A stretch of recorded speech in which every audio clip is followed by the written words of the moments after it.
My interest in glaciers comes from the sheer size of these things and how much they're able to change on human timescales. And so the amount of mass and energy being transferred by glaciers around the globe is tremendous. It's an absolutely fascinating thing to study from space.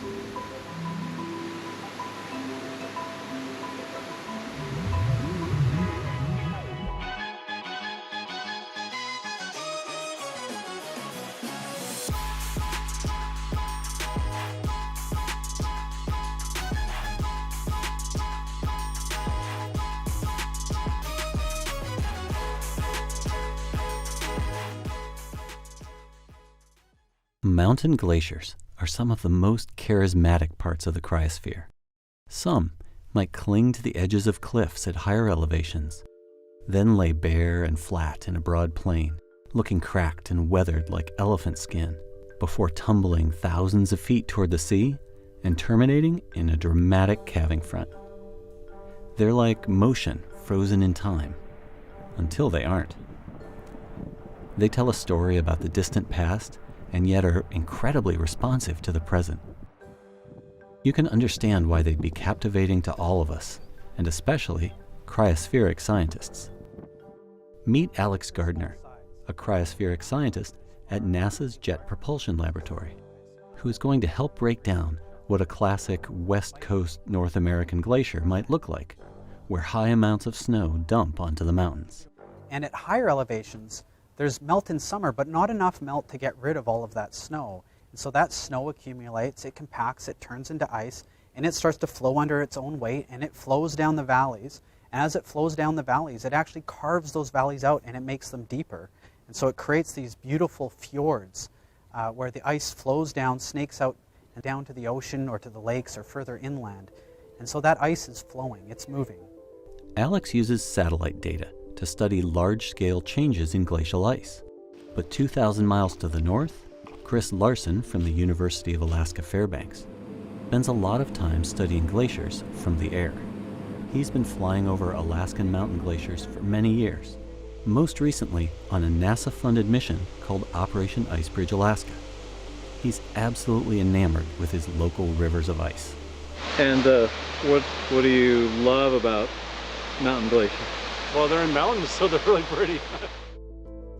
You couldn't ask for a better way to experience Alaska on a large scale than to go flying around for campaign after campaign and look at all of the mountains in Alaska. Truly infinite. You just feel like you'll never see the end of them, and don't want to either.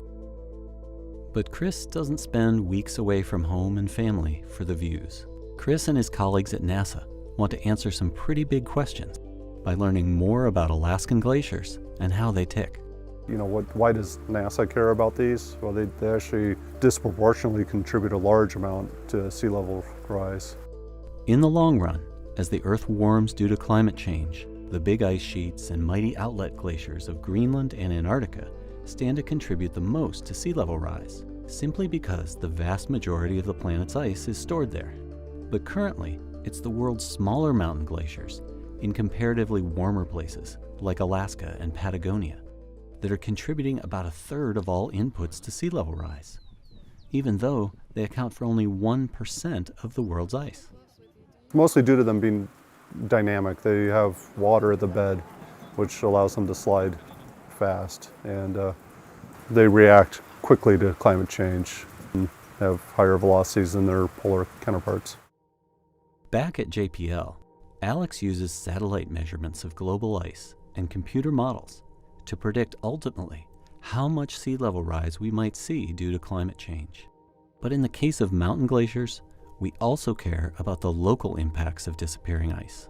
When we think of changes in ice sheets, we typically think of just what is the consequence for sea level rise and the future evolution of the ice sheets. But glaciers in other regions, like high mountain Asia, Alaska, the European Alps, these are places where changes in runoff matters to stream flows. In places like high mountain Asia, you have a lot of glaciers that feed the streams that flow down to populated regions. And that runoff becomes significant for water resources, irrigation, and agriculture. Both Alex and Chris are passionate about understanding how glaciers are changing and what it means for our planet's future. They'll continue to use tools like elevation maps from the ICESat-2 satellite and detailed airborne measurements to monitor changing ice.